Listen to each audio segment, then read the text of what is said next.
सबको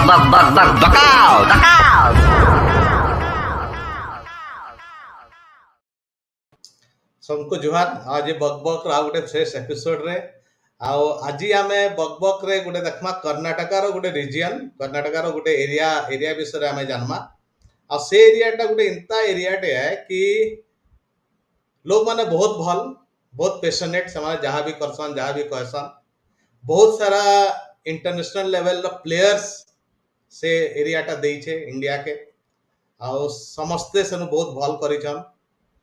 थर्डली आमर जनरल करियप्पा से जगह रुआन बहुत सारा लोग आर्म फोर्सेस रे जॉइन करसन। आमर ओडिशा रो गोटे गवर्नर थिले सीएम पुनाचा भी से एरिया रो आ से एरिया के लोकल लोग माने कोडागु बोली कहसन आउ जेन माने बाहरु आइसन जेन माने बाहरु माने विजिट करसन से माने से जगह के कुर्ग बोली करे से माने जानि छ। आउ ई एरिया विषय मत जानवा लगी इतिर लगी इच्छा थिला कि तांकर लैंग्वेज भी डिफरेंट है कर्नाटका रो जेन ऑफिशियल लैंग्वेज है तांकर लैंग्वेज भी डिफरेंट है। सो आमे संबलपुरिया माने रिलेट करि पारमा आमर भी लैंग्वेज टिके अलगा है। तो ये सब जानवा लगी आज मुई मोर जुड़े सांग के इनवाइट करिछे गोटे होचन हिता से कूर्ग रो नेटिव कूर्ग रो आउ जने होचन अरुण के तो समस्त जानी थिबे अरुण संगे आमे कथा हिचो तो आमे वेलकम करमा हिता आउ अरुण के। Let's welcome Arun first then Hita. Hello नमस्कार ಹೇಗಿದ್ದೀರಾ? ನಾನು ಚೆನ್ನಾಗಿದ್ದೀನಿ, ನೀವು ಹೇಗಿದ್ದೀರಾ? ಚೆನ್ನಾಗಿದ್ದೀವಿ Arun. Hello Hitha, how are you? Hello sir, thank you. I'm good. How are you? I'm good. So how do you tell it in your language? I speak Kodawa. So in Kodawa, I say naan chaite ullo, ninga ennane ullira. I am good. How are you? Okay. So I really appreciate you to come here and we'll talk. Okay. And definitely Arun will also help me. So it's now up to you. Let us start know more about Coorg Kodagu. Firstly, thank you so much for inviting me. And it's actually your passion shows that you want to document different cultures. You want to learn about different cultures.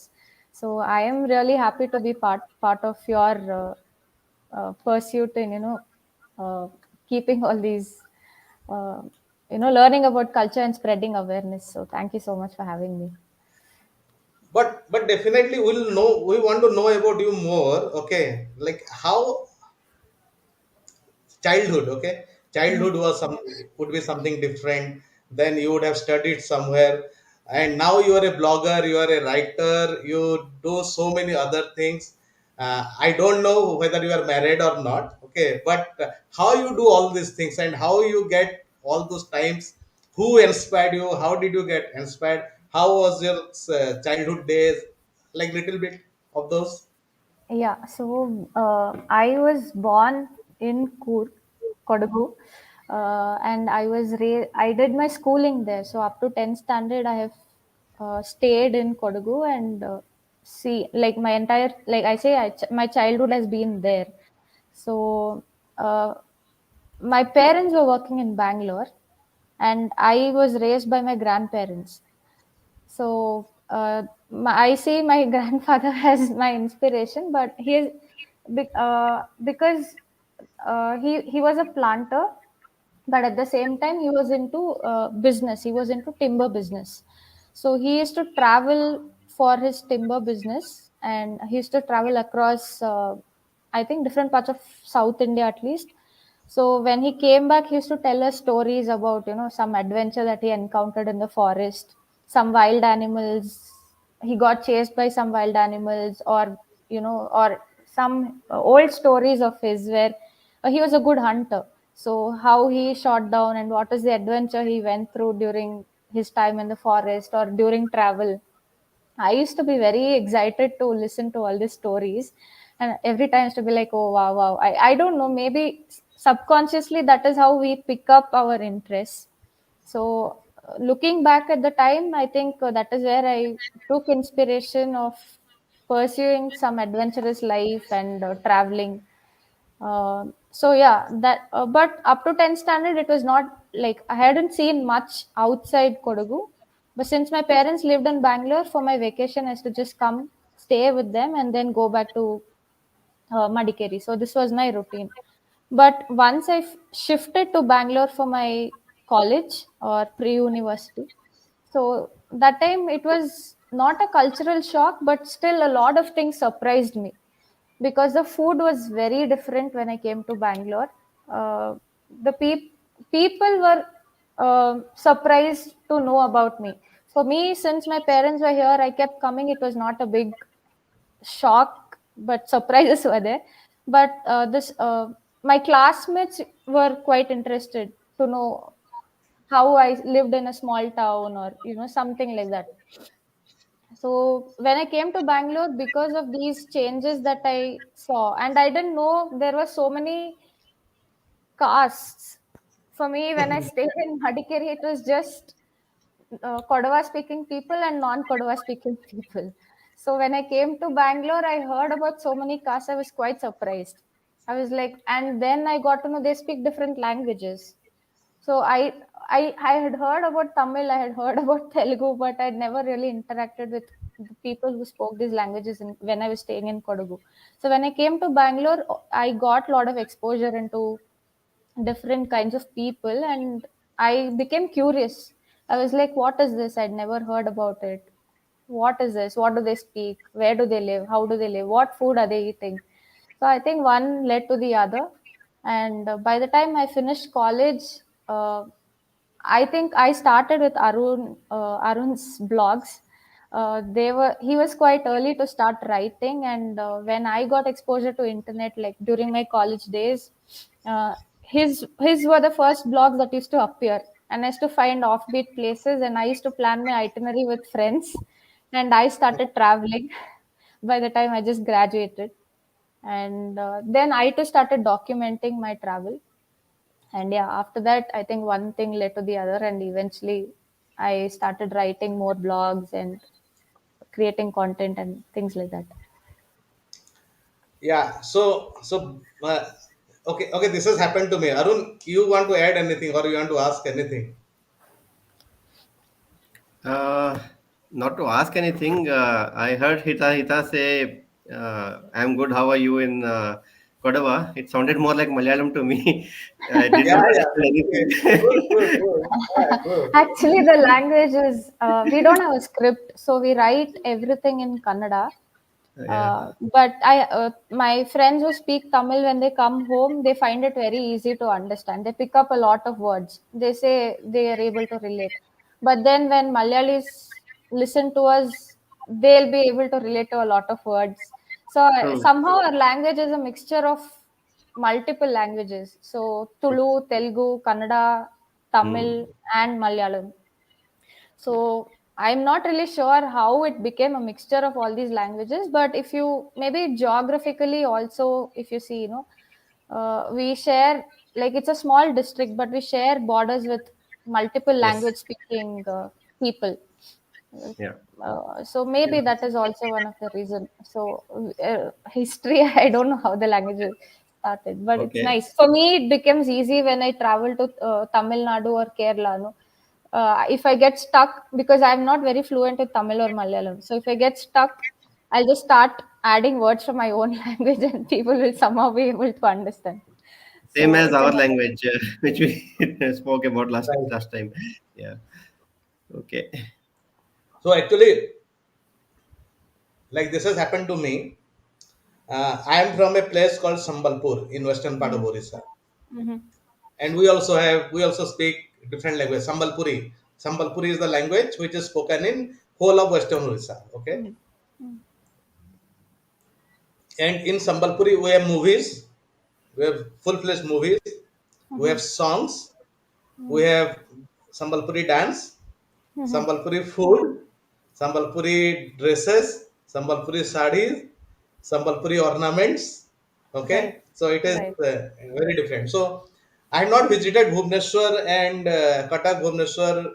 uh, till I graduated. Mm-hmm. Oh, okay. Okay, Similar story. Yeah. yeah, till I graduated, and we always had a, because people of Cuttack Bhubaneswar side they speak pure Oriya, Mm. okay, and we do not speak Oriya, we speak Sambalpuri. Okay.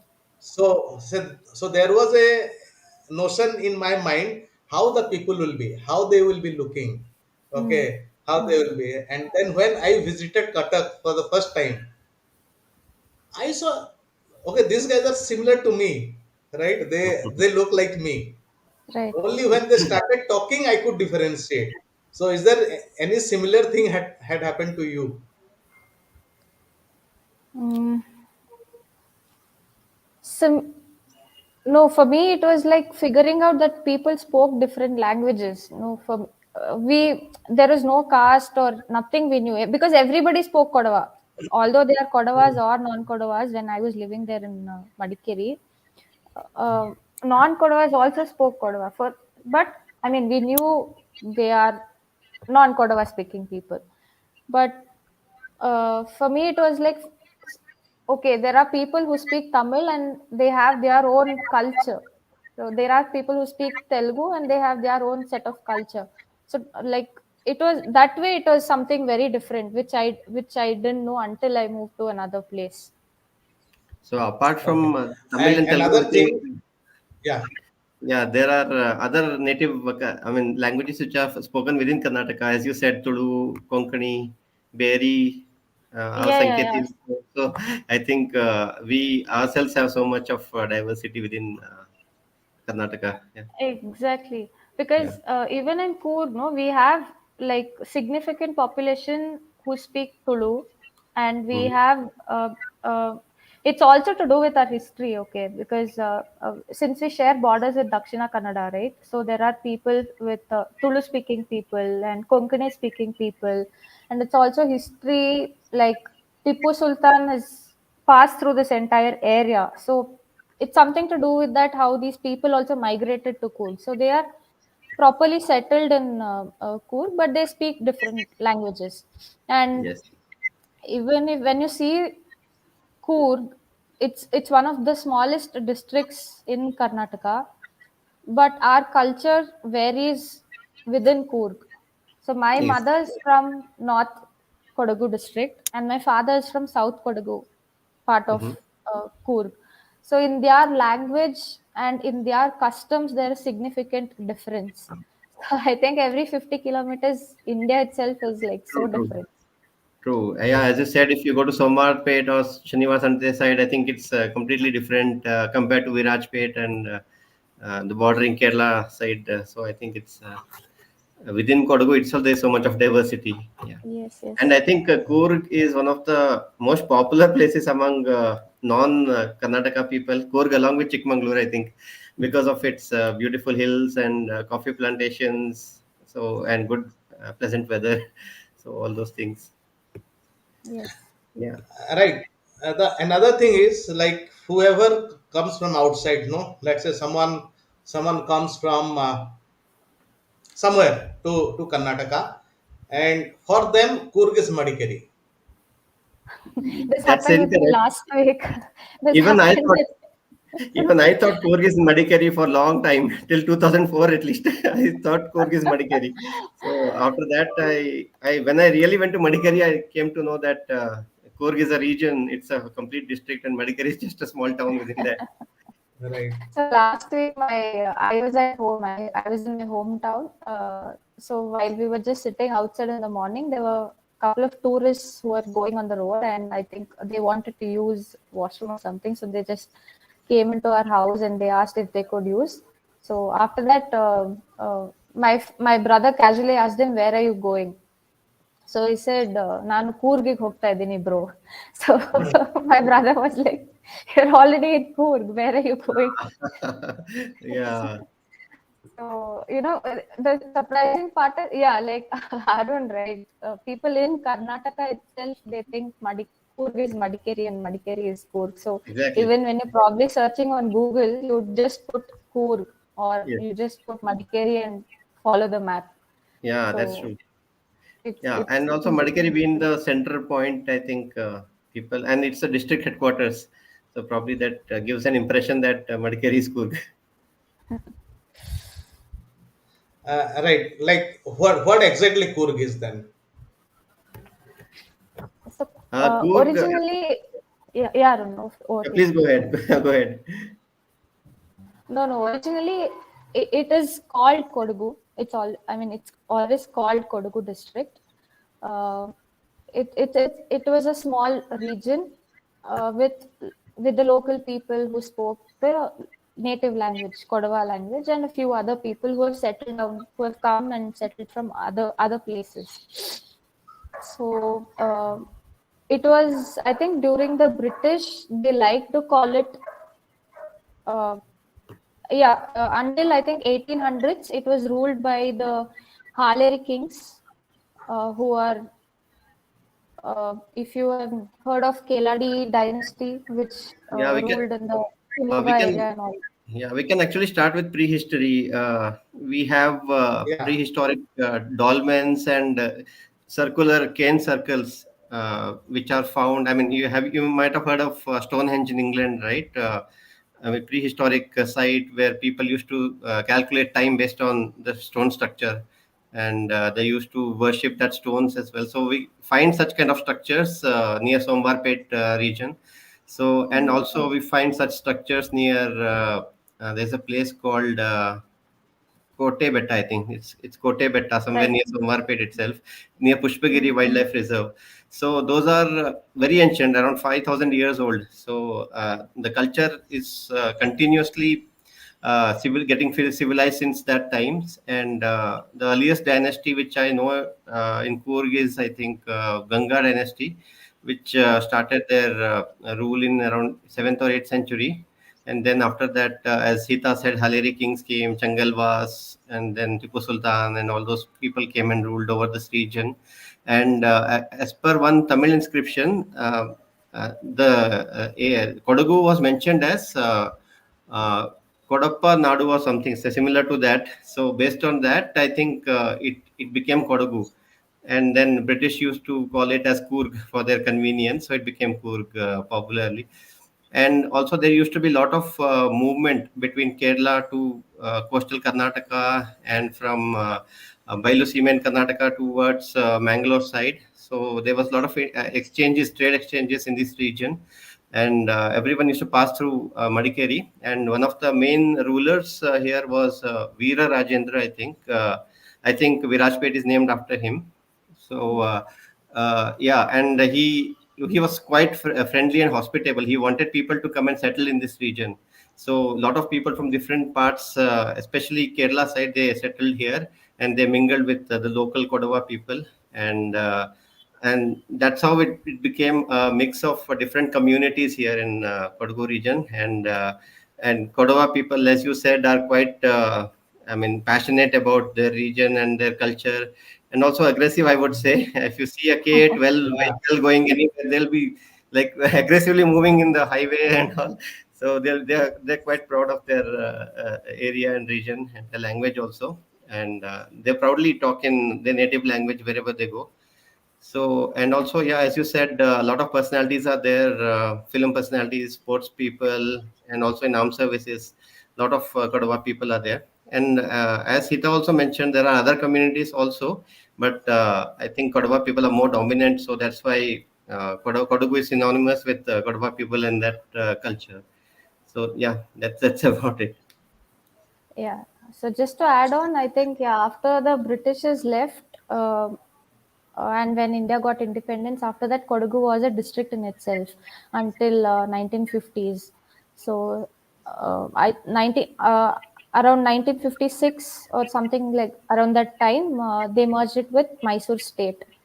So then it became part. It became a district, and eventually it became a district in Karnataka. So that's about the history of Kodagu district. Okay. So Arun also knows lots of things. Okay. Quite a lot. One more thing I know is So Arun, people in Kodagu worship nature a lot. You can find a lot of Devar kadus. You see, they call forest, they worship forest as their own mother. I mean, they give it that status, and that's why you find a lot of forest area, and there is resistance from local people if there is some infrastructure project is undertaken over there. So they are quite close to nature, and they worship nature like their own god, and also they consider Kaveri as their mother. So I mean, they are completely connected to nature, is what I feel. So ideally, we don't follow as a community. We don't follow idol worship. So if you see, like you will definitely see Ganesha or Shiva or Vishnu or any like idols. It's common to find them now, but actually these are later on influences. So we are originally nature worshippers. We just have river like Kaveri is our main deity. So anything that we do, we start our prayers with Kaverame, and then we worship our ancestors. So we believe our ancestors are our guiding forces and they take care of us. And whenever we have to take an important decision in the family, we call for our ancestors. So even now we have um where a certain like the senior most person, or there are certain person in every clan who will possess the spirit of the ancestor, and then the ancestor gives us the direction of what to do next, and we take it very seriously, and that is how these are our primary deities. So that way I think we are part of the nature, and Devarakadu all that is definitely like very important for us. And Devarakadu itself is like we are ourselves not allowed to enter there anytime during the year. We have access only once in a year. So it's like two or three villages together will have one Devarakadu or the sacred forest, and that forest will have one deity. So once in a year, we have access. We go there, pray to the god. God is probably a small uh, uh, stone or a tree inside the forest. Nothing else. No big structures there. So we will offer our prayer and we will come back. So throughout the year, nobody else will be allowed to go there. So I think this is also a way of protecting nature. Yes. So yeah, that's Yeah, all. and also government had Right. plans to build a railway line between Mysore and Wayanad in Kerala, which passes through Kodagu. But I think Kodagu people themselves are not very much interested. Even I don't support that cutting down of trees and building railway lines. But yeah, that's how the local people are. No, but if you see, it is the main catchment basin, like for the water, right? Yes, Bangalore or Mysore, this entire belt is literally running on Kaveri water. So we are having buns also. So Kodagu forms a major catchment basin for the rainwater. Kaveri being a rain-fed water, and this exact line where the railway line is passing, the entire actual area, it's one of the core areas of water catchment. So if the railway line would lead to cutting down of core rainforest in that area. So yes, which would reduce. So that is also one of the reason why people are against it. yeah, Right. And well, last time when I had visited Coorg, and I had also read from a newspaper, right, regarding this Tipu Sultan thing. What is it actually? It's quite. They've made it into a political right now. So, however, the history. I mean, if you go back to history of Kodavas or Kodagu as such, if you see, he he is believed to have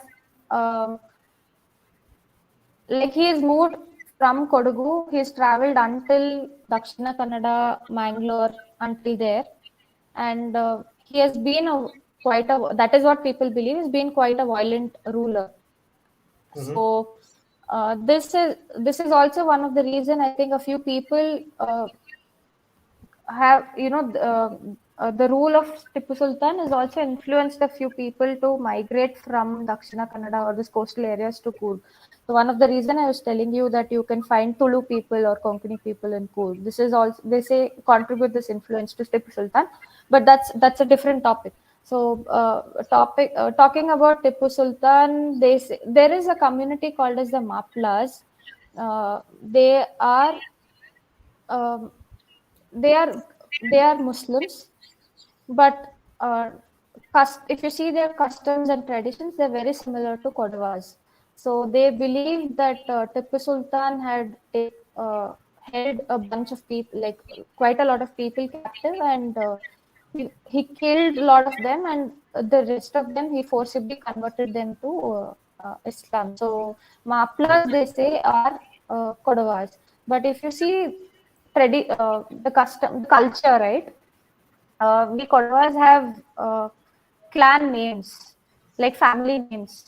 Mhm. So Maplas being Muslims, they too have uh, names like family names, or they identify with certain clan names. And the way they wear their dresses, the way they drape their sari is quite similar to, of course, now with recent fashion and trend, things are changing, but they have very similar way of draping their clothes. So there's quite a lot of similarity. So these are all contributed to Tipu Sultan, I can say. Okay.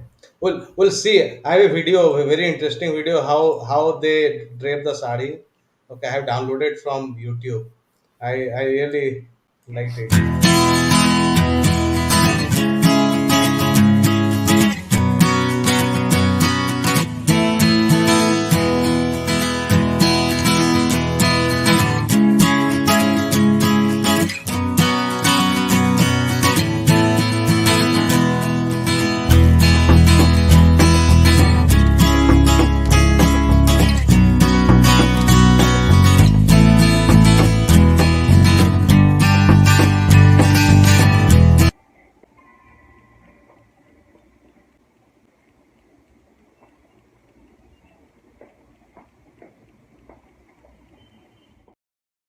So what? Well, last time I had visited Kodagu, right? I had stayed with in a homestay, and he told me about the history behind draping the sari like this. Some Kaveri river, something he had told. Any idea about that? So, uh, yeah, I may not be able to tell you exactly what it is, but there is this place called as, if you go back to the story of Kaveri, so she was captured in the uh, Kamandlu. Uh, I'm not sure of what it is called in English. So basically, it's a container of water Yeah, yeah. used by the sage. So Agastya Yes. Muni had kept her in the container. So she flew. She came out of, like, the container was tumbled down, and then she came out of the Kamandlu, and that is at Talakaveri. So she became a river, and from Talakaveri till Bhagamandla, she flows as a Gupta Gamini. So she originates at Talakaveri, but from Talakaveri to Bhagamandla, you cannot see the river. She flows underground. And then she reappears at Bhagamandla, and then from there onwards, she flows as a river. So in this process, they were okay. There are two communities within Kodavas. One is the Kodavas that you probably know, and the other people are called as Amma Kodavas. I'll touch upon this history later.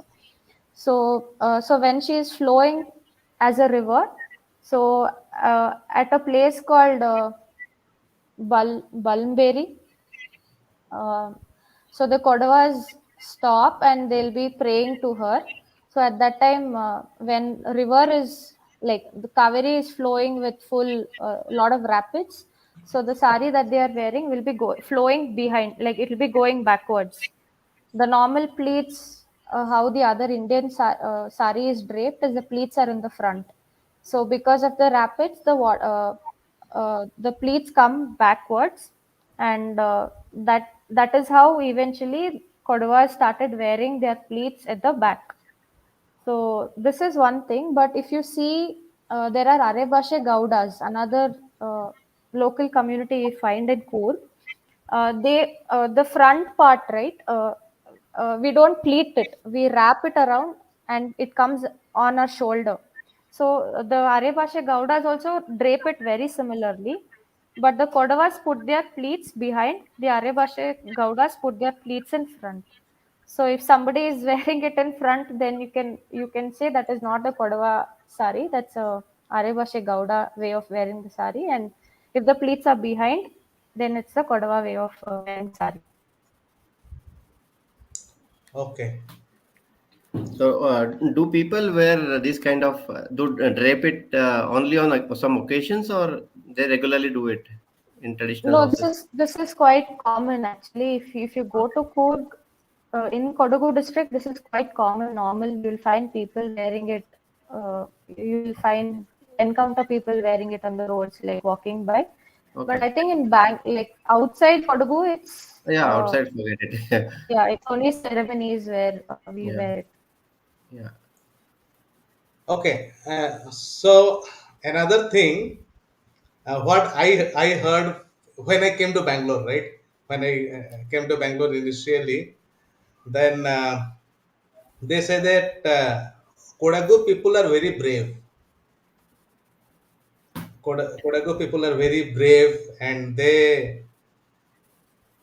really, as Arun told, they are kind of aggressive. Correct. But I have many friends from Coorg and all those things. But I have rarely have found anyone very aggressive. But they are brave, very tall, and nice looking. Correct.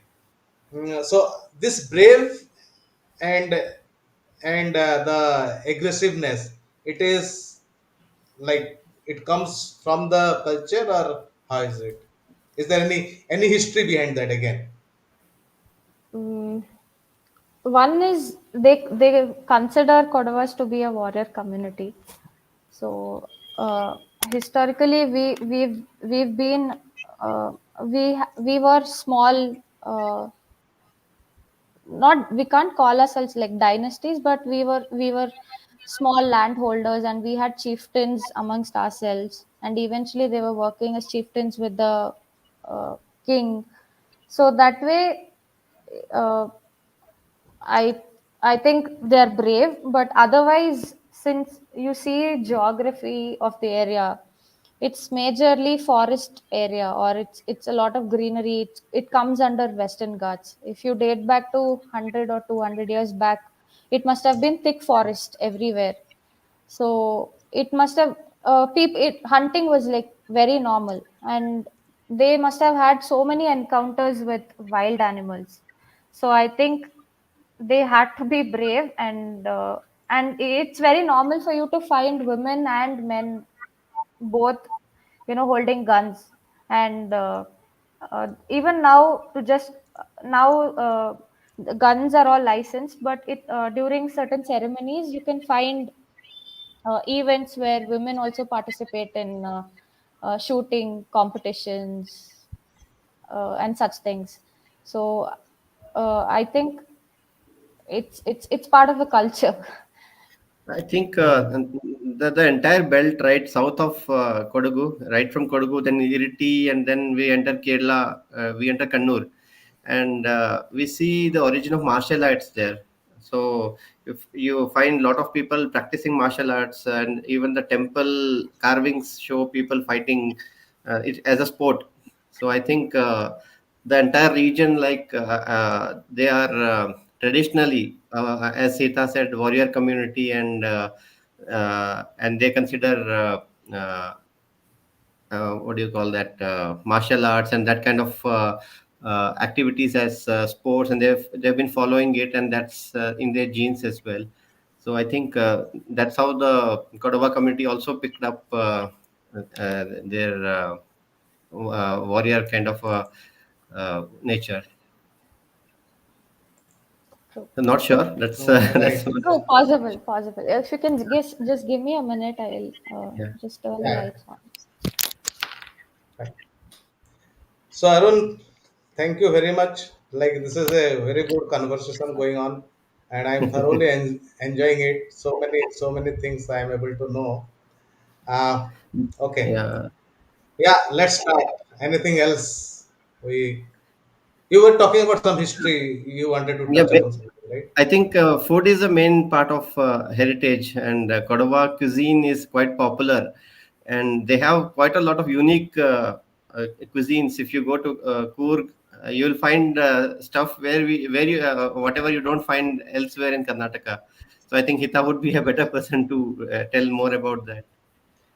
Yeah, Primarily, I'm just telling you my experience. So uh, I was working in a company, and I have many friends from Coorg. Okay, and I had visited this Kodagu Samaj, right, in mm, Vasant Kodawa Nagar. Samaj. Yes. Kodwa Yeah. Samaj, Kodwa Samaj in Vasant Nagar, and till then I had attended many South Indian marriages mm, where you go, you take the photo, you have food and come back, right? But the Kodwa Samaj, when I went, I was like taken like taken aback by the one is hospitality, okay, the drinks, the pork, eating pork and all, and the way the dance they used to dance, and I could relate to our marriages and all, right? Like North Indian or any in marriages, it will be like all dance, dance, dance. So it was very good. So can you just touch upon something on that? about the food or the wedding, which shall I start first? Food, food and wedding both. uh, food, we are mainly rice eaters. So Okay. typical breakfast or any other meal for us would be rice, but different forms of rice. Like we mainly eat akki roti. There is a different way of making akki roti, unlike what you find in Bangalore. So we make rice with, we make roti with rice, cooked rice, and without adding water, with just the moisture of the boiled rice, we knead it into a dough, and we make roti, and we have it with coconut chutney or some other chutney. This is a typical Kodwa household breakfast. But apart from this, we have kadmbuttu, which is rice balls. And yeah, one thing is we use very very less oil. Most of our food are steam cooked. So Hmm. then we have Thalia Puttu, which is like our tatte idli. Thalia Okay. means plate. So then we have Pa Puttu. We have Nool Puttu, Nu Puttu, Nu Put, Just yeah. just one you told what thalia. Thalia Puttu. In our language also we say thalia, plate. Oh, Oh, Plate is okay. thalia. oh, oh, I think In it's okay. thali. Sambalpuri, Thali. in Sambalpuri we tell thalia means plate. In Oriya they call thali, thali as plate. Right, Oh, right, now right. I know some connection. Then no put is similar to what the chavge or rice noodles that you find in rest of the Malnad area. So these are rice, but they're like different forms of rice, right? So then we have chicken curry, and we have pork. Pork is part of Super. almost all celebrations. Our festivals, our marriages are incomplete without having kadmbuttu and pandi curry, which is pork curry. I like the So, dry pork. right. So these are normal foods, but talking about the season, right? Especially monsoon. Monsoon, uh, it's a different thing. Like we prepare food with locally available ingredients. So I think earlier we were talking about bamboo shoots. So we collect wild bamboo shoots, and then we collect crabs from the freshwater streams. Then we have wild mushrooms and koilameen. Koilameen is a variety of very small, tiny eels, freshwater eels. So, I'll just get something. Okay, you carry on. Okay. sure. So, so these are considered as delicacies, and you can find them during monsoon.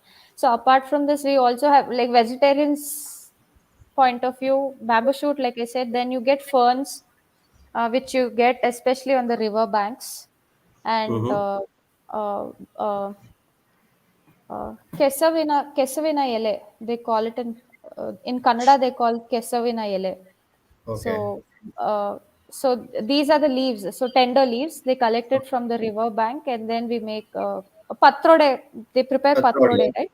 Patrode. Yeah. So that leaf, colocasia leaves. Okay. Okay. So, Hmm. so that they make curry out of it. So there are quite a lot of things even vegetarians can savor So, during monsoon so season. you spoke about bamboo shoot. No, I'll show you how much bamboo shoot I have. See, this is my bamboo shoot. Oh my God. So I can show you this. See this. Okay, this is the bamboo shoot, Right, right, right, and right. this is like I get it from Orissa. Okay, Okay. and this is taken by only people from Western Orissa. Okay, and Okay. if there is no vegetable at home, nothing to cook, I prepare this bamboo shoot and eat with rice. I think a very similar story here. If there's Yeah. nothing, my mother has a container full of bamboo shoots stored with Mhm. salt. Yeah. So she See, in Orissa, in western part of Orissa, this is one bamboo shoot. This is like this is wet bamboo mm, shoot. Okay, mm. and this you get in western part of Orissa, and also you told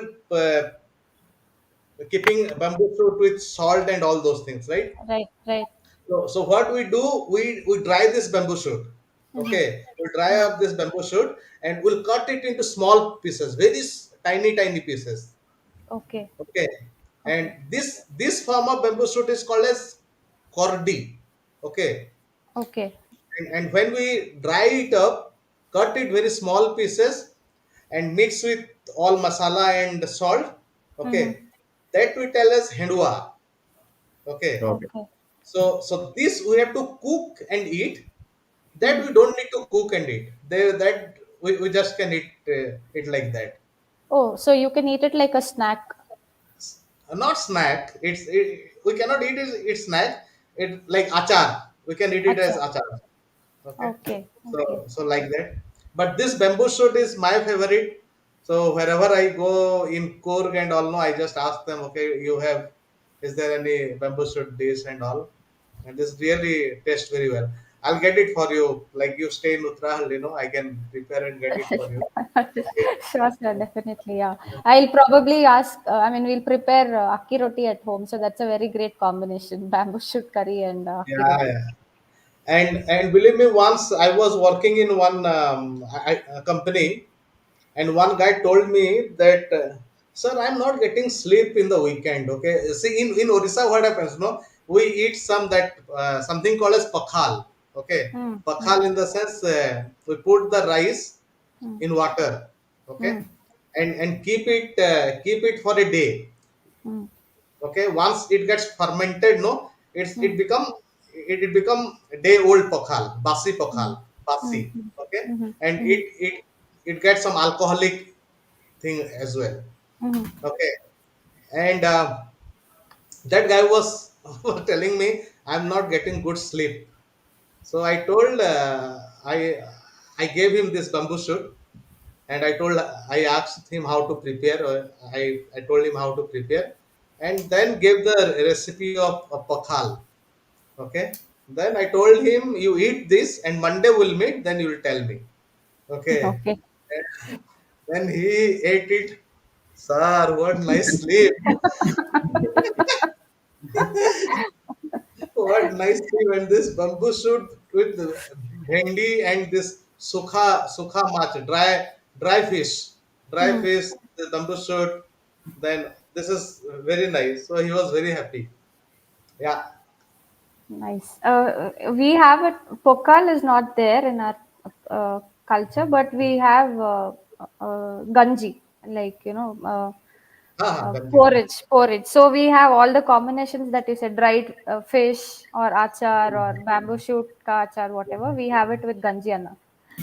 Yeah, that's really good. Yeah, and about marriage, like So we typical Kodava wedding, right? Uh, we would not have any priests. I think you were telling that when you you attended some wedding at Kodava Samaja, you were in for quite yeah, surprise yes, compared to other South Indian weddings. So we yes, don't have a priest as such. So and Mangalyam that you say is also not there in our custom. So it's usually uh, if you say today is the muhurtam, on the day before muhurtam, like yesterday, the mother of the bride she blesses and she ties the Mangalyam to the bride. So the groom does not have to, he will not tie the tali in our custom.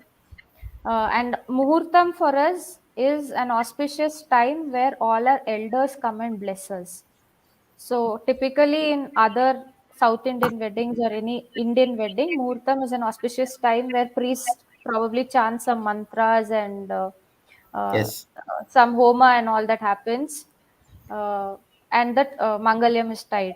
So for us, Muhurtam is where because it, like I said, we consider our ancestors as our guiding forces. So we also respect elders. So taking blessings from the elders is important for us in our wedding ceremony. So that's something I think you will have people not familiar with the culture would have. They'll be wondering when is the Mangalyam tying ceremony going to happen, but the wedding would already be over by the time. So that is one thing, and there's also something called as Ganga Puja. So that usually happens at the end of the wedding. That's the last ritual in a normal wedding. Uh, yeah, so Ganga Puja actually in the olden days, uh, given the terrain, given a lot of forests in Kodagu, the girl used to be from a certain village and the guy used to be from a certain village. So the culture was the guy, they'll have single muhurta. So the guy's elders will bless him and he will have a muhurta at his house. The girl's elders will bless her and she will have a muhurtam at her house. And then after the ceremony is over, the guy used to walk or bullock carts, whatever transportation was there back then. Mostly they used to walk.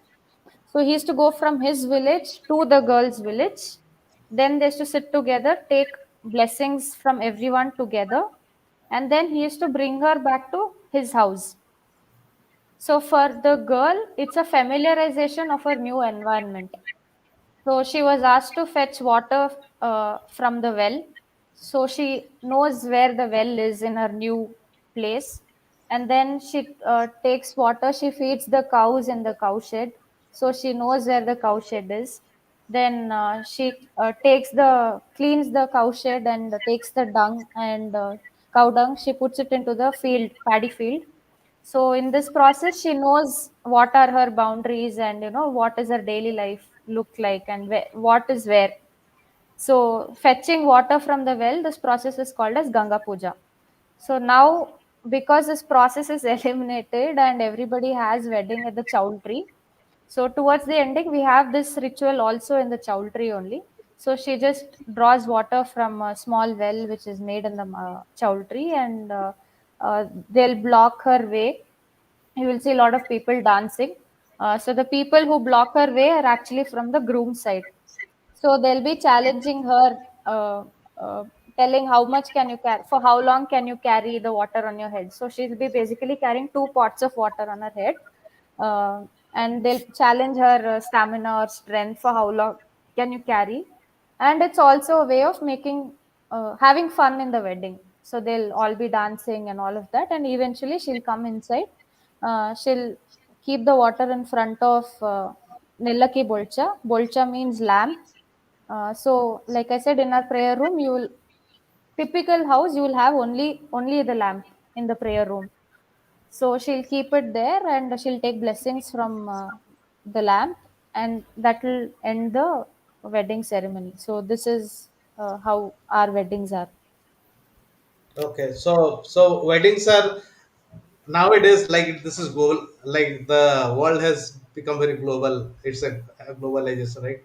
So are you Yes. seeing weddings are happening outside your community? It's quite a lot. It's quite a lot. But it has positives and negatives. Can't I think it's the case with all communities. You Yes. can't really tell it's just Kodwa Yeah. community or something. It's the case, and we have access. Uh, right now, commutation is not transportation is not a problem. Communication is not a problem. We are able to connect with people in different parts of the world right now through internet or transportation. So I think it's easier for us to meet other people. So we really cannot say it is a problem with our community, but the only challenge is our community is quite small. Our overall population, they say it's like 1.5 or 2 lakhs across the globe. So out of that, if they say people are moving out of the community, then we are losing a part of our culture. So uh, and Yeah, like see, you have taken initiative to document so many cultures, right? So if you see the generation right now, very few people have the interest towards following any community for that matter. So they really don't have much interest in following the cultures or customs or something. So it's mostly towards modernization. So I think this threat is there for all communities. So our yeah, community being small, yeah. It is there for all community, but I'm definitely not for it. Okay, in at least in yeah, my community, right, I'm right, definitely not for it. For the reason is that, see, it impacts lots of things. Correct, your culture. correct, Okay, correct, your culture is being diluted. correct. Okay, Yes. second thing Yes. is your language. Okay, Yes, so see, the people, you can wear anything. Okay, you can wear sari in different way, or you can wear your sari the way Kodwa people wear the sari. I can wear the sari same way. Okay, the yes, food eating habit, it can be same. What you eat, I can eat. Okay, but what makes a difference is the language. true, true, true. The moment you speak Kodwa, Yes, okay, I may be wearing the same style, everything same. correct, Okay, then there is a distinguish between, okay, who is the authentic Kodwa and who is like, true, true. right. No, So I am even food for that matter, because as Sita said, there are a lot of unique cuisines and all. If we lose that thing, then that's gone forever. So yeah, Just to yeah. add on, right? Just to add on, actually, if you say if we talk about history of Kodavas, they say it's several centuries, or probably we don't know where it all started. They related to mythology, and they even related to Alexander, who brought in with him, or like different theories are there. But actual documentation, someone took initiative to document the culture only 99 years ago. So I was Hmm. talking to someone the other day. I think 1924, the first ever book which talks about Kodava culture was printed and published. Hmm. So very few people, and in that process, you like so many things must have been lost Yes. about the culture. So if even the current generation, if we don't show interest in uh, Yeah, obviously, we will see. documenting Yeah. recipes, unique customs, unique culture, or unique language. Our language itself is getting diluted yeah, because correct. people take pride in speaking English. Yes. So we speak one sentence of Kodwa, but that has five words in English and probably one or two words of Kodwa. So the language itself is being lost, and without having people to document, there is definitely a threat in losing the culture quite early. Yeah, I always feel like, all the languages should be kept intact. Okay, there should be documented. Okay, people say like this happens to me. Okay,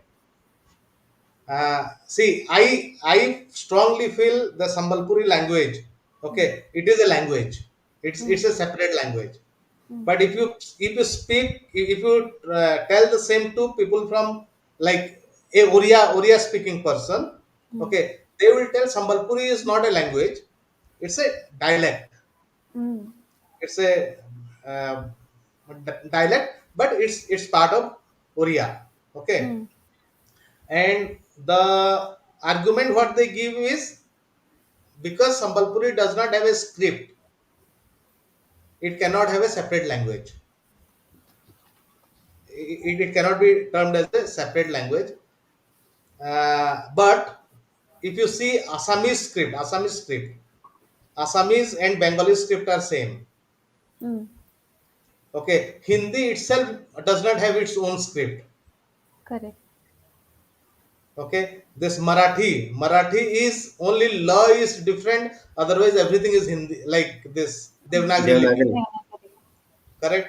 If you see Kannada script and Telugu script, there are some similarities. right. So I really do not feel that script should be one criteria it to be called as language. Language. What Right. do you think about it, about this Kodwa language, or what? There will be many activists in the language, right? In Mm, Kodagu also. mm, In mm. There will be many activists who are working on this. What is their view? Actually, actually, around 19, I am not quite familiar with the timeline, but approximately 1980s, there is someone who has found a script for Kodava language. There is a dedicated team who are interested in promoting language. I mean, following the script. They want Kodavas or people to learn the script and practice it. I think it's nice. It's a very nice way to bring in the culture. But right now, what I personally feel, I may be wrong, or people might disagree with me also. But right now, as a spoken language itself, there are not many people who are willing to speak, right? And we are already losing a lot of our culture. We don't practice a lot of our customs or daily activities or daily spoken language. So right now, don't emphasize people to learn a altogether new script. Like, let's at least conserve what we already have, rather than people, when you, the thing is, people don't like to be forced into doing something. So let them do, and let just encourage them to do, continue to do at least what they are doing. If you bring something new, the always bringing a new, introducing something new will be difficult for them. But it's really nice that there are people who are interested to teach script. And I think there are courses also which teaches about Kodava script. But at least let us try to conserve what we already have, and let's not lose that thing. Yeah. Arun, anything from you? Yeah, I also feel that as we discussed in our last conversation, like Sanketi Kodava is also a language, not a dialect of Kannada, but still, I mean, I think Kodava people also use Kannada script for writing. Yes, Correct me if I'm wrong. yes, Yeah, yes, yes. so I think that's what binds us as people from Karnataka. So, and there are quite a few people, poets, people who excel in literature from Kodava region who have excelled in, they have published a lot of Kannada books, Kannada literature, Kannada poems, and all. So that doesn't take away the Kodava identity from them. They are good at their Kodava language and their customs, but at the same time, they have excelled in Kannada literature also. So that's the binding factor which we have actually within the state. Correct. I'm really vocal about learning of languages, new language. Yeah, Or yeah, for me, like if you are staying in Karnataka, you have to learn Kannada. You have Correct. to know Kannada. If you are staying in Coorg, okay, from wherever you may be, you have to know uh, the language, Kodwa language. Okay, so that's how I have learned many. I may not be fluent in all the languages. I can speak little bit of Maithili from North Ah, Bihar. I can okay. speak Kannada. I can manage Tamil. I can understand Tamil. I can Yeah, understand Telugu. And now means Kodwa is something again, Kodwa, Tulu, all those things needs to be explored. But for me, yes, like every languages should be respected and learned. You can respect only when you learn. True.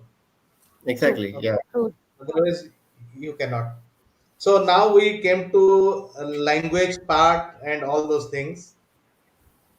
What else, Hitha? Yeah, one more point I wanted to ask. In Dakshin Kannada and Udupi districts, we celebrate Kola and Bhuta, something we call, right? Do we have that in Kodagu also? Yes, yes, yes. It is very much there. So if you see coastal Karnataka, like if you see Malabar Kerala, right, Okay. northern part of Kerala, they have something called as Tayam.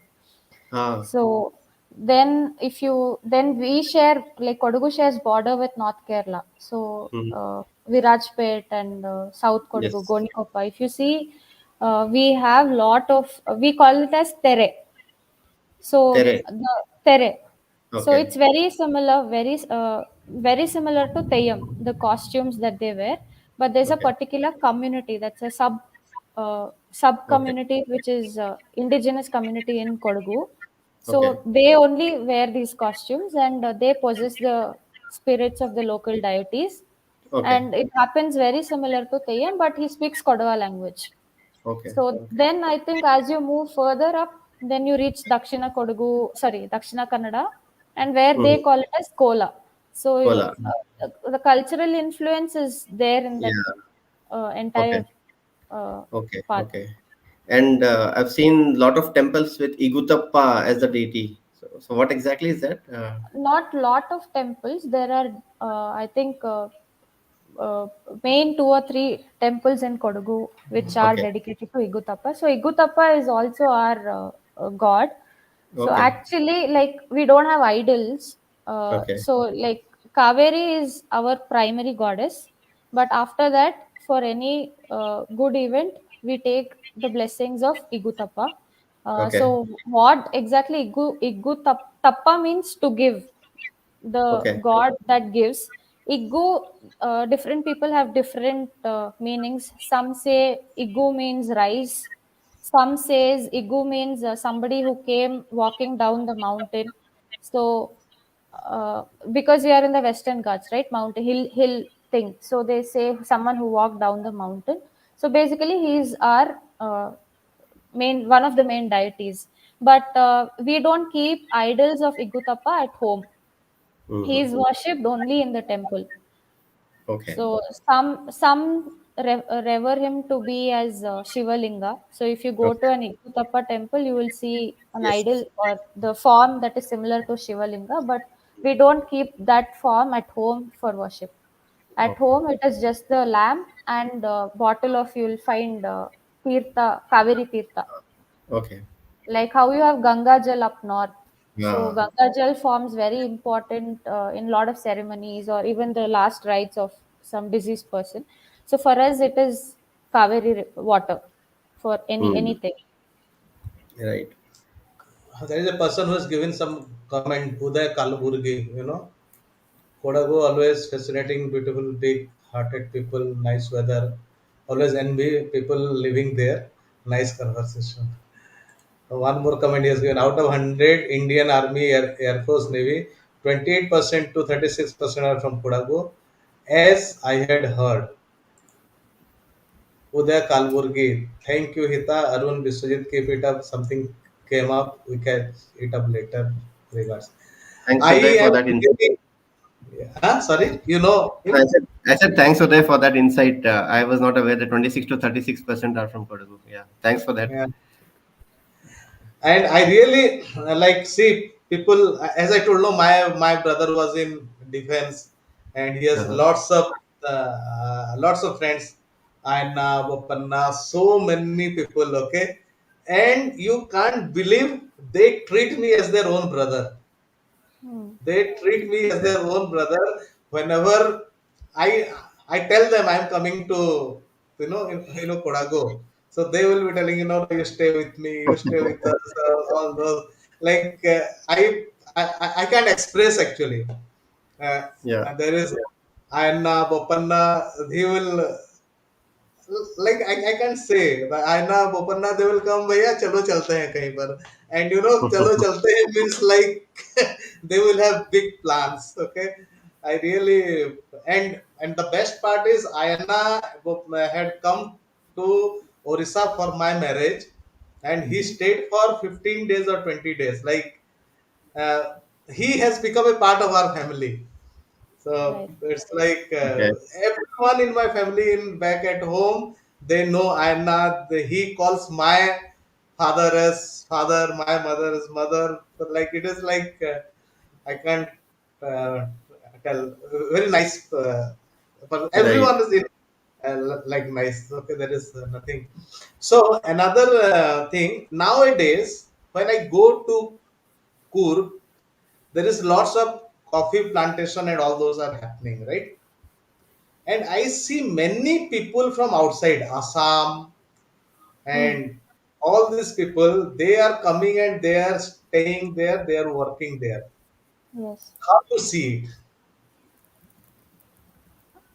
Um, See, coming, yeah. staying, working is not a problem. So, is Correct. there any adverse effect on the culture or anything like that?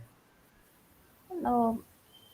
Uh, Culture point of view, I don't see with respect to the laborers. I'm telling, because they are just coming here for working and then they go back. They save up money for a certain number of months and then they go back to their hometown for a couple of months leave and then they come back. This is their normal thing. But what's happening is, if you see, originally, like I was saying, not just Kodavas. Kodagu has a lot of other local communities who all speak the same language. So Kodavas, among the local communities, Kodavas are majority. So normal, it is very normal to identify Kodagu with Kodavas. But like, we have uh, uh, like some other like communities are like Pegades, Iris, Coles. So these are 100% culturally they are like Kodavas only. They speak Kodava language, everything. So these are little on the mainstream. They are very similar to Kodavas. But then there are smaller castes which are tribal communities. They are called as Yeravas. They are called Jainu Kurubas, Malay Kurubas, then Pales. So Yeravas and these people are mainly the working or the labor. They've been like the labor uh, communities. So they have been working in the estates as workers. So right now, what has happened, because they are the tribal communities, and especially with the government schemes, Hmm. right? So you get free rice and you get free electricity. You get uh, like you get money, and they are also not educated. So these communities, one thing is the community itself, there is nobody who is recognized person with, like, little bit of education or something. So they've continued to be as a working or the labor class. So all they can do is when they get money, they will just drink and they will spend it. So in a week, if 6 days is a typical work week for them, they will come for 2 days or 3 days, and other 2 or 3 days they usually drink. That is life. That's very normal life for them. Okay. So we are running short of workers. So who know the plantations, or these people, since they are from the same terrain, same region, actually they are familiar with the local flora and fauna and the way of living. But since they are not available because of the government schemes and because of their literacy, cul- things like that, so it is inevitable for us to get people from Assam, Bihar, and all these people come here. And I am not really sure about the way it is in Assam and why so many people come down to work here in the labor section, but they are willing to come, and we have very short, like a steep shortage of local workers. So it's inevitable for us to take them. But otherwise, culturally, I think in that section or that strata of the uh, community, I don't find culturally it's spoiling a lot of things. But Right. it's in some way, I think, deteriorating the local communities because they are not working or they are not getting educated. They are not thinking about saving for them or bringing about their culture, multiple things. So we saw how the Kodava females, right? Kodava females, right? Mm. Or Kodagu female, No, Kodava Kodagu. females, Kodava females or right? Kodavati. In the They local trade language, the they call us sari, Kodavati. right? Now we'll say how the I like this dress of males as well, right? So this Hmm. is something uh, like I really like it. Right. So this is a very ceremonial dress. Okay. We have two colors, like the overcoat which he's wearing, right? It's a black overcoat which he's wearing. It's called kupya, and the red belt which is going around his waist is called as chale. So if we are attending some wedding function or some other ceremonies, we normally wear the black kupya. Or if someone is getting married, then the groom typically wears a white kupya. And in our festivals, so every clan has a senior most person, or every clan will have a person who will invoke the ancestral uh, uh, spirit. So these Hmm. people wear white color. Uh, so there are two types in this. That is what I'd like to say. Okay. And one the other question what I wanted to ask is in Coorg, in the coffee plantation, like most of them they do coffee plantation, or is there anything else also? Coffee is relatively new. It's encouraged mainly by the Britishers, so it's probably like 200 250 years old, something that has come up. But otherwise, we have been paddy growers. So we cultivate paddy. Then you find pepper. Actually, Kodagu is it is the largest producer of, currently, it's the largest producer of coffee and black pepper in India. So we have pepper, we have cardamom, and there is something called as Coorg oranges. It's called as Coorg mandarin. It actually has a GI tag also. Okay. So Coorg was very famous for it. Apparently, like when I talk about my parents, so they say there was lot of oranges available at their times. There used to be orchards, but right now, because of some virus or something like that, the number of orange trees has drastically reduced. There's just enough for our own consumption in every estate. But this particular fruit has a GI tag. Not many people are aware of that. So these Okay. are some of the primary crops in Kodagu. Okay. So Arun, anything you want to I think point out? coffee in Coorg share the same history which Chikmagalur has. When Baba Budan got those coffee seeds smuggled from Arabia, and then he planted those in Chikmagalur, and then probably British also recognized that Coorg is also similar to the terrain and weather is similar to Chikmagalur, so they started having coffee plantations there. So, Correct, correct. yeah, as you said, it should be 250 years old now. Yeah. And how is the like what I say this other things in our place? What happens? No, in Sambalpuri speaking place, we have lots of dramas and plays, short Mm. plays and dramas Mm. to preserve our language, to to preserve the culture and all those things. Is there similar thing happening in in Kodagu And area? and like short plays as such, like local folk culture that you mean, right? Yeah, Like correct. in Karnataka, we have Harikate or some storytelling sessions, which are folk culture. Such, yeah. I think he means you have Kodava Samaja, who I think is a community outside Coorg who focuses on maintaining, preserving the culture and language. So, is that what Right. you mean? Yeah. Correct. So, Correct. Correct. Correct. yeah. So like adaptations of mythology and stories and all that is like not, you cannot find it like very native to the culture here, that it's modern adaptations that people are trying to promote the language by adapting mythological stories. But if you see the festivals, right, actually it's out of my personal interest. Mhm. Actually I myself didn't know that there are so many different types of dance forms that are practiced exclusively in temple festivals.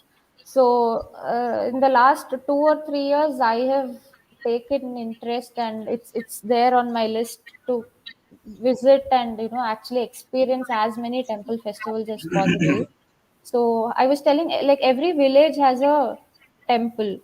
Usually, like not usually it's like Bhadrakali Swami, Bhadrakali goddess, or Mhm. Mahadeva temple, and around these, they're very like very traditional dance forms. For example, the area that my father comes from, it's called Chembebellur. So Chembebellur Bodu Namme. So the Namme means festival. Bodu is the name of the festival. So it's quite popular. And in this festival, people from entire village, they come and dress up in different costumes, and it is a form of prayer to the goddess. So they dance around the village, they go from all houses to houses, and then they go to the temple, dance around the temple, and that's how the festival is done. And here they wear also costumes, like it's called kudre. Kudre is horse. So Yeah. they make cane. They make the horse form with with cane, and they wear it around them, and they will dance around the temple. So such dance forms, there's something called as kombat. Kombu means horn, antelope horn. So there will be multiple, like some 20 to 100 people depending on the village size. So all the men will carry the horns with them, and they will dance around the temple. So it's very interesting to see these festivals, which otherwise we cannot perform it anywhere else, because these are typical temple festivals. Then like talking about Kodava Samaja, they try to promote like the women have something called as bolkat. So they use uh, uh, tala, so the brass, Hmm. uh, the sounding instrument, right? Yeah. So the women use, yeah, so they women use that, and they dance in circles. So that's called bolkat. Then the men have uh, uh, like coal art. They use cane sticks, like very long cane sticks. If you can share, maybe some videos are Yeah. available. Yeah. What is that video? Can you give me the link, or have you given me the link? Yeah, I've put it in private chat if you can take it. Oh, okay, okay, that one. Yeah, yeah. I'll just show one of the dance, okay, Hmm. which I Hmm. have seen. Then after that, I'll show that video. Let me show it. How do is? Okay, I forgot. I'm really enjoying this, so I forgot. Yeah.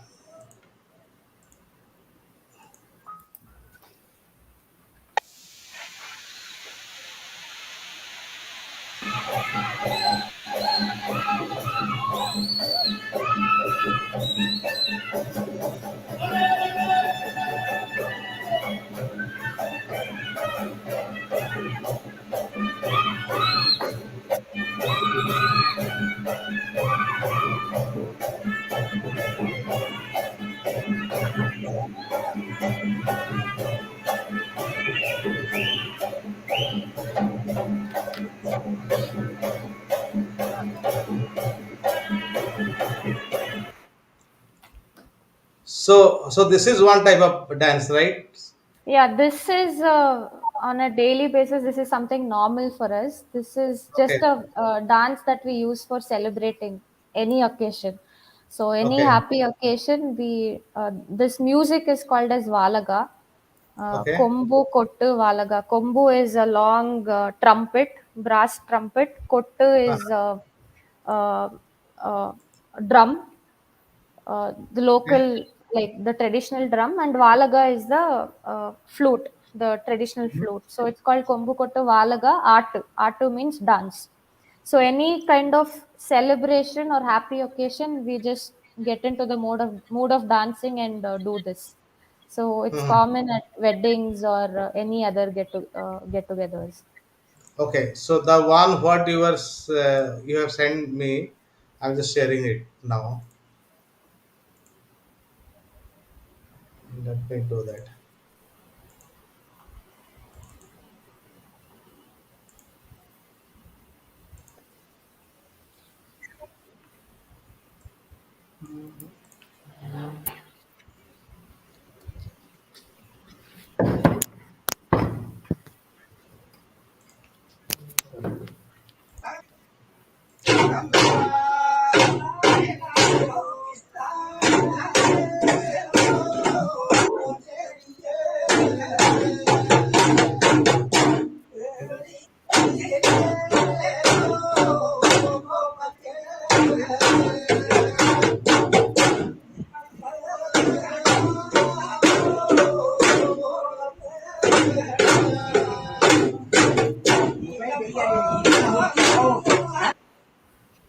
So this is the one you were saying, right?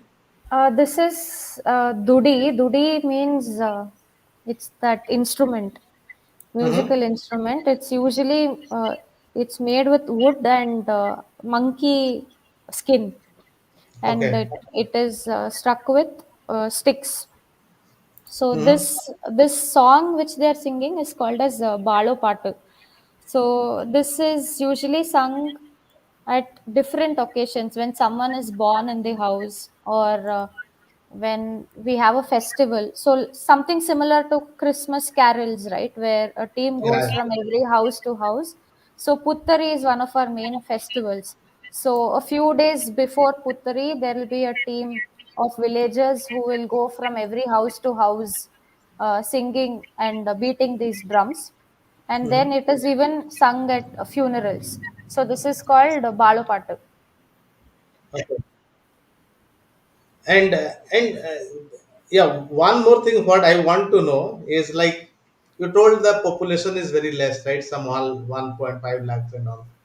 So how, like what the whole as a community is doing to pass this on to the next generation? Because that is a big challenge, right? As you told, people are not ready to speak in the language. Like, see, I'm an outsider, but whatever I know about Coorg and all, know this has to be preserved, like that same thing. So, like how it's been done. Actually, like you say, Kodava Samaja, right? Kodava Samaja has been playing a very important role, I think, in conserving and passing on this culture of ours.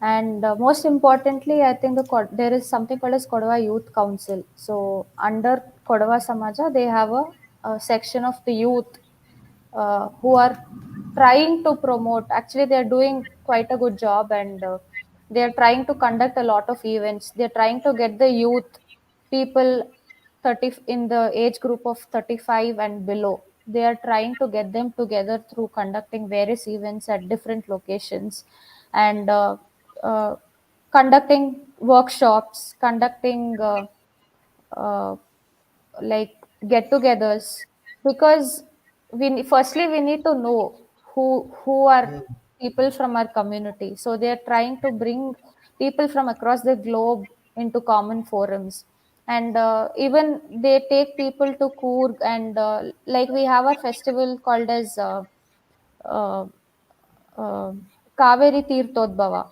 So once in a year at Talakaveri, river Kaveri, she overflows. So this is Mhm. one of our main festivals. So we get the tirtha or the holy water from Kaveri in this occasion, and we keep it at home. So on the day of Kaveri Tirthodbhava, the youth council and Kodava Samaja, they try to get people. They go there. They go walking from Madikeri. They go by foot from Bagmandla to Talakaveri, and they promote, uh, that bring this sense of uh, belongingness to the place. And they also, like, we have paddy transplantation which happens during somewhere July August month, peak monsoon months. So at that time they conduct events in Coorg. Nati means transplantation. So for us, it's a big event because the Aida Puja, which normally the other people do during Dasera, we do Mhm. Aida Puja after paddy transplantation is over. So we worship all our weapons and equipments which we use for our sowing and all of that. So this youth council, they are trying to bring the youth to actually participate in Nati. So they take certain amount of field, and everybody get together. They play games in the slush. There'll be awards given for different winners, like running race in the slush and a tug of war in the slush. It's just like, sense of ownership and bringing people together, and then they celebrate all these festivals together. So they are doing. I think it's work in process for them. Yeah. In Orissa, in our part of Orissa also, we'll find the similar thing. So as you guys are passionate, no, we are also very passionate. And there is one comment has come. He's a writer. He's a nice initiative to share own cultural value to others. Good job, Vishwajit Pradhan Bhai and Bak Bak Talk Show. So he is also saying, I've gone through all this whole Bangalore.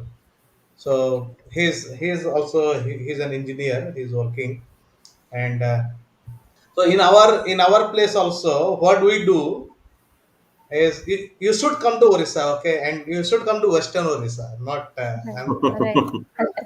so you should come to Western Orissa. So what we do is in the month of August, okay, this in the month of August, we get the this one first rip paddy Mm, from mm. the field, and we give that paddy to our own goddess. Okay, Right, so every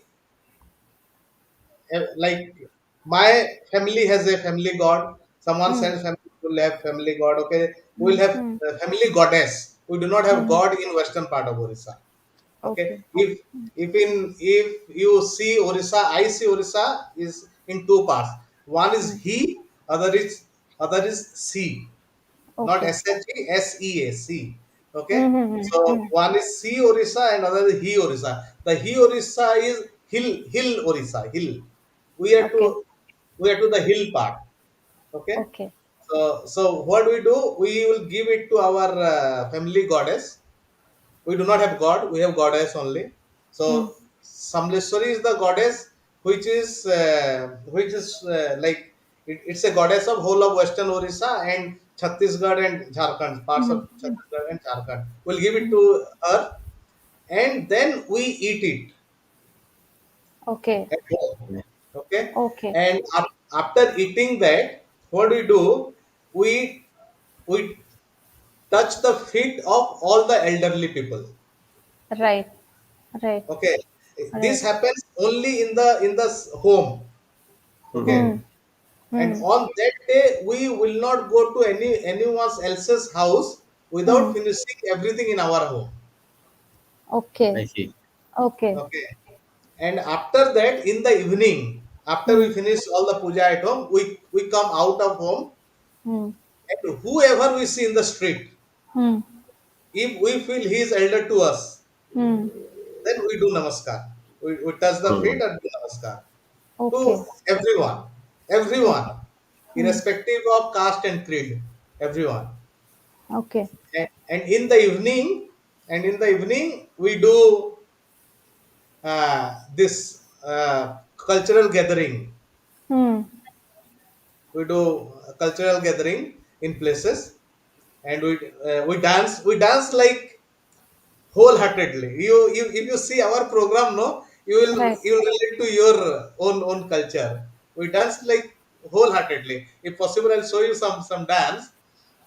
uh, but the other thing is that to preserve this, we we are doing the same program in Bangalore. Okay. Okay, in Ah. Bangalore we have done it. It is happening in Mumbai today. Mumbai was the program. Pune, everywhere. So it is like this. So Kurki people will be staying outside of the state, or outside India as well, right? So is there any collaboration happening? Because it is all, all, see, this is like जो दिखता है वो बिकता है. Correct. So Okay, when you were telling this, sorry, sorry, yes. sorry, you can continue. Then I will tell. I No, very no, much I relatable to mean, whatever. people may say that, okay, this guy is talking too much. Okay, but it is the fact. Okay, fact is fact. You cannot just ignore the fact. Yeah, yeah, please.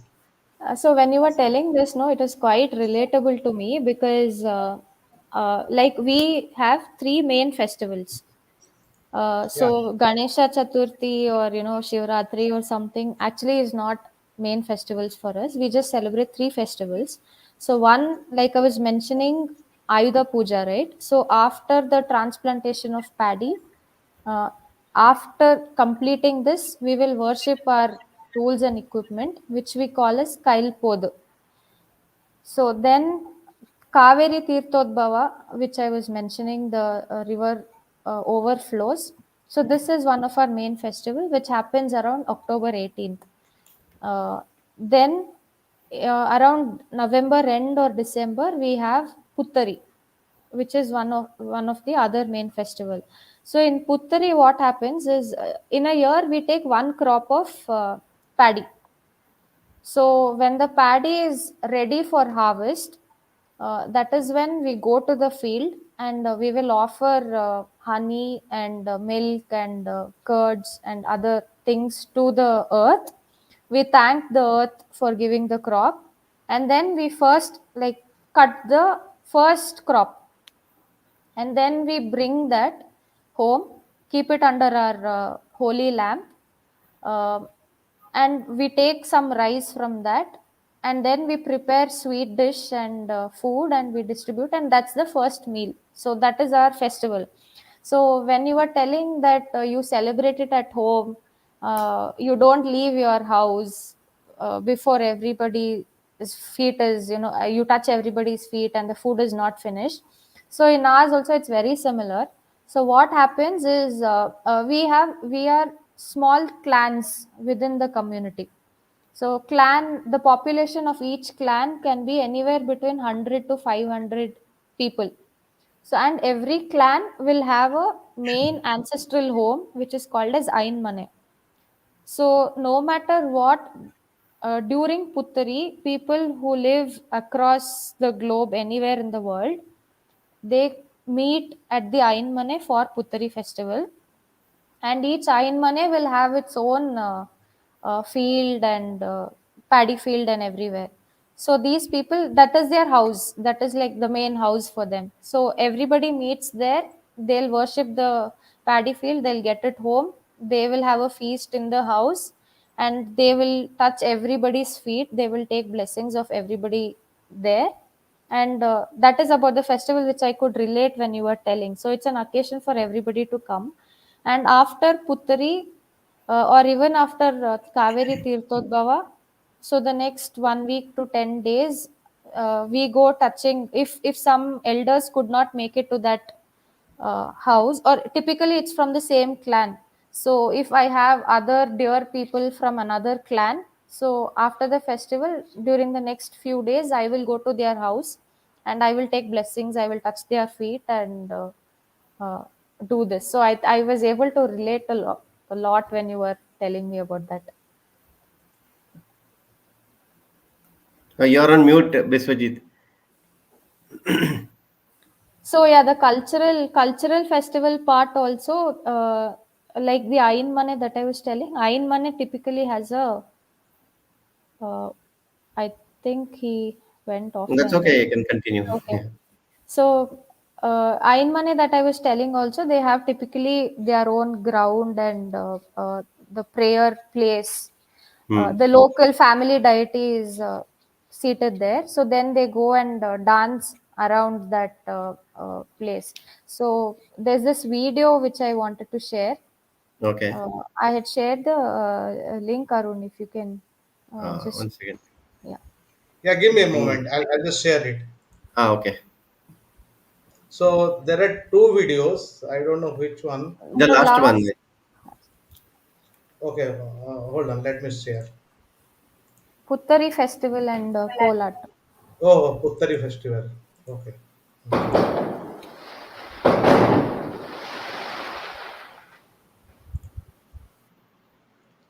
Okay, this is the one, right? Yes, yes. Three festival. Yes.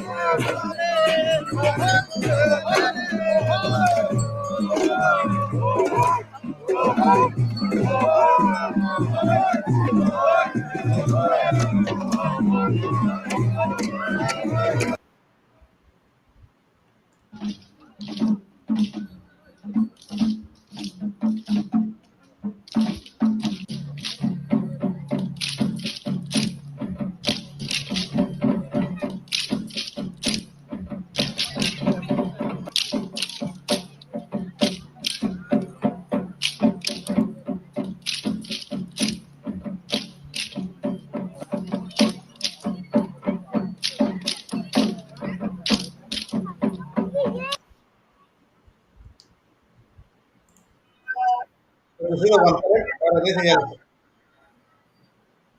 Yes, yes. This is the one. okay. So these are the festivals that happens immediately after Puttari festival. So we go to the main Ayin Mane, the yard adjacent to the Ayin Mane, and all this performance, cultural performance happens there. Yeah, I want to show you how our thing, like two videos. I'll first show this one. This is something you can see me dancing.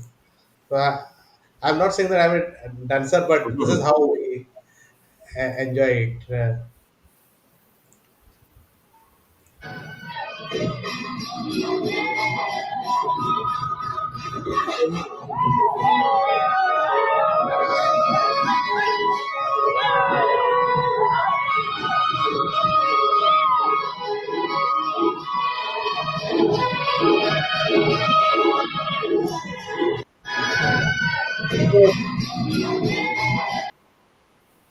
So, so this is that He's a festival good what dancer.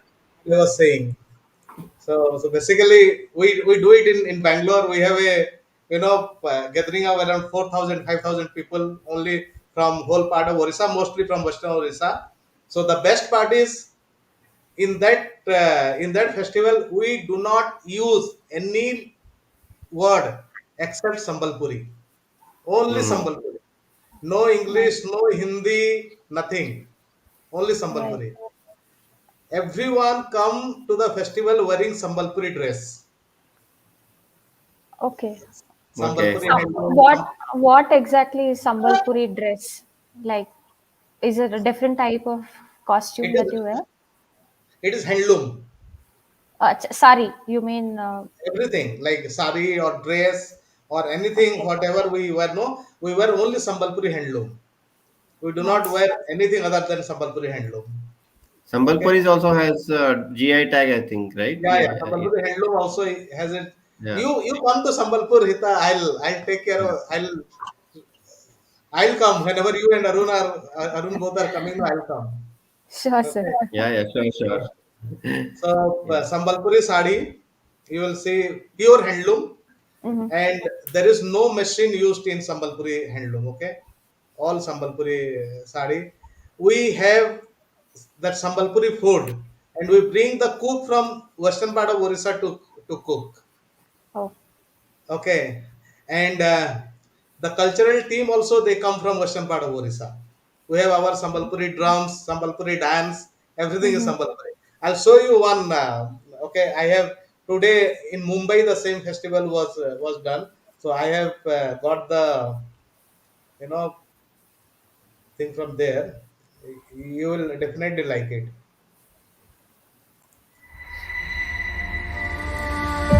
It is Manikgarh Blast.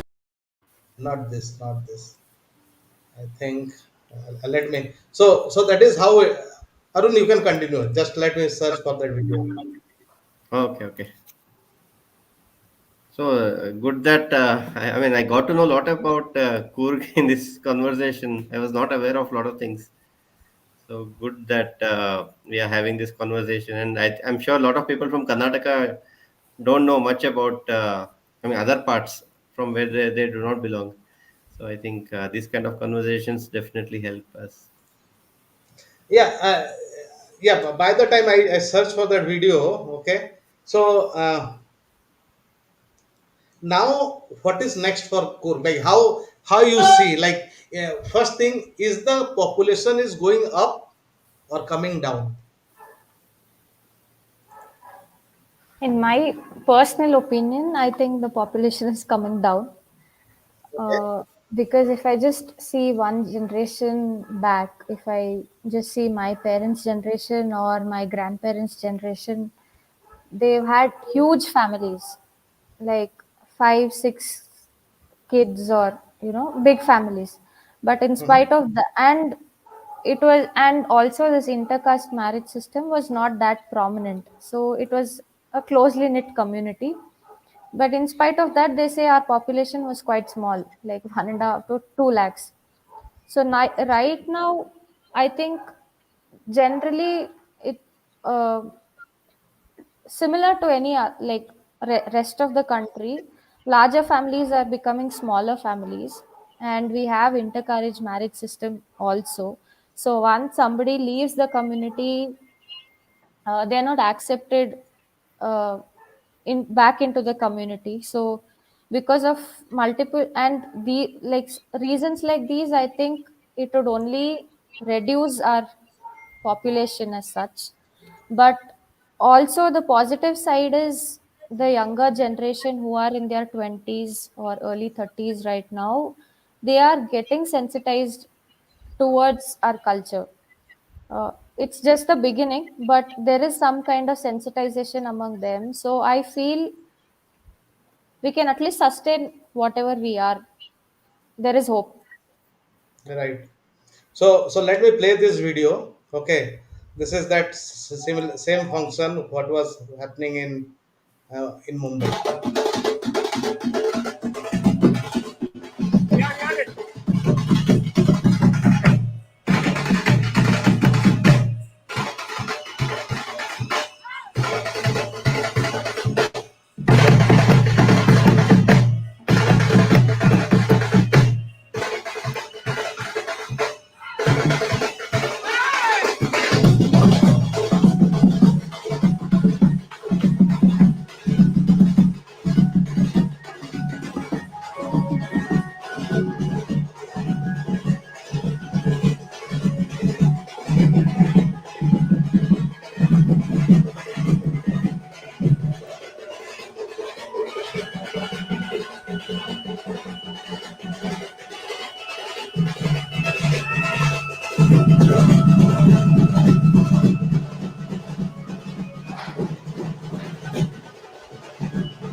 So this is This is the same thing which happened in Bangalore, right?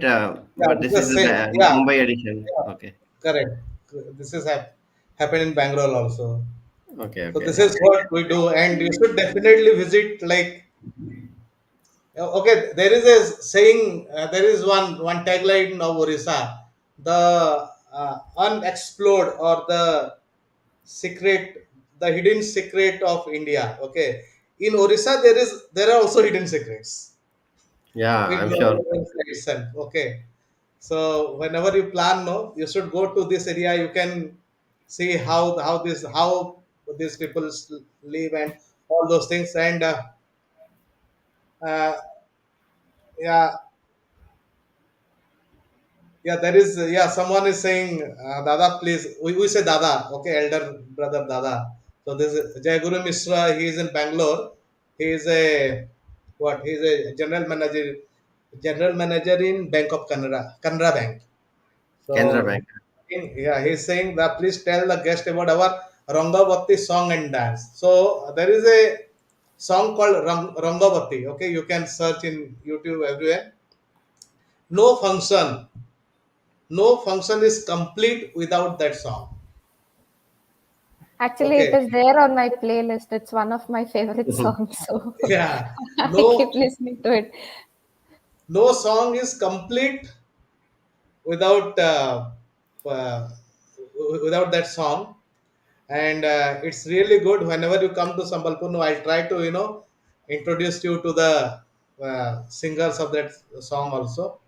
So that's all from me, and I do not like it's a yeah it's a longer one. Okay, but I'm not feeling like stopping it, but somewhere we have to stop, right? It's really 1 hour and 47 minutes. Hope you I have not bored you. Okay, so yeah, that's all from me. Anything else, Arun, Nothing. Hitha? One last closing thing. I think we all from Tamil Nadu, Karnataka, Mysore, Hassan, all districts should be grateful to the land of Kodagu for giving us Kaveri waters, and hope it always flourishes and it feeds us all the time. Yeah, that's all. Yes, Biswajit sir, you wanted to tell something? Yeah, I have something. Okay, if any specific dance form is there in Kodagu, okay, which can be showcased. Okay, next function of us, we will celebrating the silver jubilee. Hmm. Okay, I will I invite you guys. Okay, you can come and perform. Hmm. Okay, this is one thing. Other thing is there is one folk carnival happens in Sambalpur. Hmm. Okay, folk carnival happens all folk team. So I had sent one folk team from Karnataka, Dollu Kunita to Hmm. Hmm. Sambalpur. Hmm. If any dance form is there in Kodagu, I Hmm. can try to convince the organizers and send to them because I want know this community, this culture should be preserved. Wow. Okay. Wow. It's really amazing to hear that, sir. Actually, like I was mentioning, Bolkatu and Kolatu are two forms. Like Bolkatu is performed by the women and Kolatu is performed by the men. So, and these are group performances. So, if there is definitely some opportunity to showcase our culture, then I would definitely maybe get in touch with uh, teams or performers who are interested, and we can Yeah. do because something see, about the thing is that no, this bund bund milke sagar hota hai, right? So if we leave that bund, then sagar will not be there. it. Correct. Similarly, if we leave the small community and we will not preserve the small culture, small communities, then there will not be a bigger community. True. Okay, so we have to preserve all this. And thanks, Hita, thanks, Arun, thanks a lot, and thank you very much. I will definitely love to meet you, Hita, because we are staying very close by. Okay, Thank Arun, you. anyway, Thank you, both of you. I mean, it's really amazing. You even considered to get me on your channel. So, thank you so much for letting me talk about my community, our culture, and it's amazing to meet you, sir, with so much passion to not just conserve your culture, but like overall like culture, Indian culture that you want to document and showcase and promote it to other people. It's really amazing. Thank you so much. thank you, Thank you. thanks, Arun, thank you very much. Bye. Thank you Bye so bye. much, Arun. Thank you. Bye Namaskaram. bye. Bye. Bye. So, इटा आमर संगे थिले हिता नंजप्पा। हिता Nanjappa is from Coorg. Coorg जेंटा की कोडागु बोलिकरी कुआ जायसी, and it is really a very good place. जेन माने कोडागु नाई जाई definitely जिबार कथा, especially to know the culture, very rich culture, बहुत बढ़िया। ଆଉ ସେନକେ ଗଲେ ଗୋଟେ डिफरेंट ଭାଇବ ଗୋଟେ ଆସି, ତ ସେଥିଲାଗି ଯିବାର କଥା डेफिनेटली। ଆଉ ଯେବେ ବି ଯିବେ ଗୋଟେ ଜିନିଷ ମିସ୍ ନାଇଁ କରିବେ, ପୋର୍କ। ସେନ ପୋର୍କ ଖାନା ଯଦି ନନ୍ ଭେଜିଟେରିଆନ ଆଣ୍ଡ ପୋର୍କ ଖାନା। ଆଉ ଗୋଟେ ବଢିଆ ଜିନିଷ ମତେ ଲାଗସି କି I could not say this to ହିତା, in Kodagu everyone knows everyone. Like you go to like the villages will be, the houses will be 1 kilometer far away from. Okay, let me bring both of them are here. So sorry to bringing you in again, but one thing what I liked about Kodagu, that everyone knows everyone, everybody, and they do salute, right? Like wherever you go, the houses will be 1 kilometer far away from each other, or 2-3 kilometers far away from each other, but they will be knowing each other, okay, and they will say salute. This is the thing what I really like. I do not, I'm not feeling like stopping this conversation because it is like so nice to know about Kodagu and all everything. But this is the final. Okay, thank you very much. Okay. So it is all about Kodagu. Please visit that place. You will definitely enjoy it. And I love all the vloggers, all the vloggers, all the travel vloggers. Please visit western part of Odisha. Odisha is really unexplored, and western Odisha is again unexplored. So you please visit that place. There are lots of places, nice places in western part of Odisha. Both. Lots of places. Thank you again. We'll finish it off by seeing the alti of Ma Samleswari. Ma Samleswari is the that deity what I was saying, right? She is the